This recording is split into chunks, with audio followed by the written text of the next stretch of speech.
तो नमस्कार जय जगन्नाथ दर्शक बंधु स्वागत जनाऊँ आमर ओडिशा लेटेस्ट न्यूज की। तो आज ये आम नजर पकाइबा आसंता कालीर 10टी बड़ खबर को। तो यही वीडियो उपरे मु आपन को सुभद्रा योजनार नुआ नियम, गैस दर वृद्धि, चाकरी सूचना एवं समस्त प्रकार तथ्य उपरे मु आपन को जनईदेवी।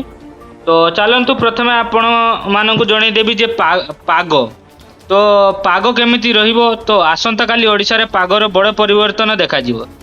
तो अभाव विभाग अनुसार जिला गुड़िक वर्षा सह पवन हेबार संभावना रही। किछि स्थान रे वज्रपात हेबा आशंका थिबारु येलो अलर्ट जारी होईछि। तो चाषी माने फसल को सुरक्षा करंतु, बाहर रहउथिबा लोक माने सतर्क हुअन्तु। तो दर्शक बंधु चलंतु द्वितीय परवर्ती खबर पर नजर पकाइबा। तो सुभद्रा योजना, तो सुभद्रा योजना को नहीं बड़ अपडेट। तो जदि कई भूल तथ्य देई थांती सामानंकर आवेदन रिजेक्ट हेबो। आधार और बैंक डिटेल्स सठिक देवा आवश्यक। तो यही योजना माध्यम रे योग्य महिला माने आर्थिक सहायता पाइबे। तो सरकार आवेदन जांच को अधिक कड़ाकड़ी करिसेंती। तो दर्शक बंधु चलंतु परवर्ती खबर उपर नजर पकाइबा। तो एलपीजी गैस दर वृद्धि पाई। तो एलपीजी गैस दर वृद्धि पर समग्र राज्य रे चर्चा चली। तो मिलूनी एलपीजी, तो तापाई इलेक्ट्रोनिक्स रेट भी बढ़ी जाइए। तो व्यापारिक सिलिंडर दर बढ़ी होटेल और रेस्टोरेंट रे खर्च बढ़ी पारे। यार प्रभाव साधारणतः लोकों जीवन में पड़वा संभावना रही।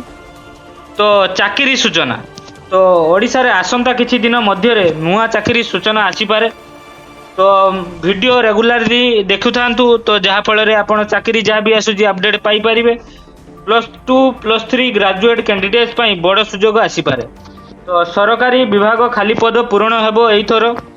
तेणु जॉब जो खोजुथुवा लोक माने तो यही वीडियो गुला को रेगुलर बेसिस रे देखंतु। तो चाहले जानी परिबे जॉब कोन आसुची।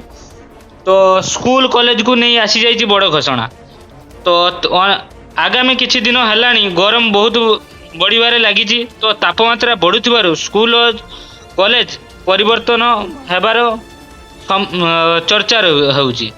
तो स्कूल कॉलेज टाइमिंग चेंज होबार संभावना अछि। मॉर्निंग शिफ्ट रे हेई पारे स्कूल आउ कॉलेज।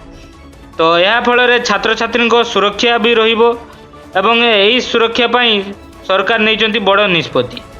तो ट्रेन अपडेट, तो आपण माने दैनिक जीवन यापन करूचंती। तो ट्रेन ले निहाती जीवा आसीबा करूथबे।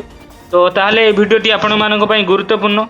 तो रेलवे डिपार्टमेंट किछि ट्रेन बा डिले कैंसिल करि पारे, कारण ना मेंटेनेंस वर्क चलछि। तो मरामती कार्य चलीछि एवं वर्षा पई किछि भी ट्रेन बातिल होईछि। तो यात्री माने यात्रा पूर्वरु एई वीडियोटी देखि दियंतु।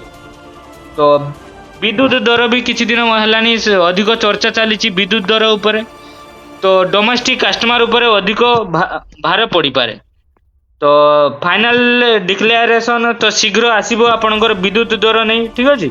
तो डिजिटल जनगणना, तो जनगणना पाई मु आपनको आउ गोटे वीडियो रे कहि सारिछि ऑलरेडी। तो ओडिशा रे जनगणना हबो एक नियारा ढंग रे। तो आपण मानकु किछि प्रश्न पचारे जीवो। जदि आपण से प्रश्न गुणी को जानिबा पई चाहुछंती ताने कमेंट रे कहंतु, मु आपनकु आउ नेक्स्ट वीडियो रे जणाई देबी।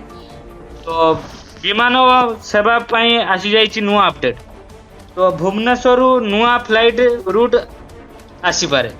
तो कोठी कोठी फ्लाइट जीवो ना तिरुपति, सूरत, भोपाल पई सर्विस अछि एवं टूरिज्म आउ बिजनेस पई यह एक बड़ संस्था होई पारे। तो जहाँ फल अर्थ क्षेत्र में मध्य सुदृढ़ हेबो।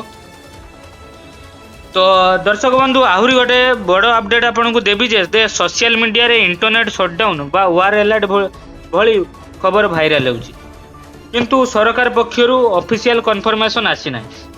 यह फेक न्यूज दया करी वेरीफाई न करी शेयर करंतु नाही। यह लोकन को भयभीत करूची। तो बंधु माने यह थिला आसंता कालीर 10टी बड़ खबर। तो एमिति लेटेस्ट अपडेट पाई आम चैनल को सब्सक्राइब करंतु, वीडियो को लाइक और शेयर करंतु। रहिली जय जगन्नाथ, धन्यवाद।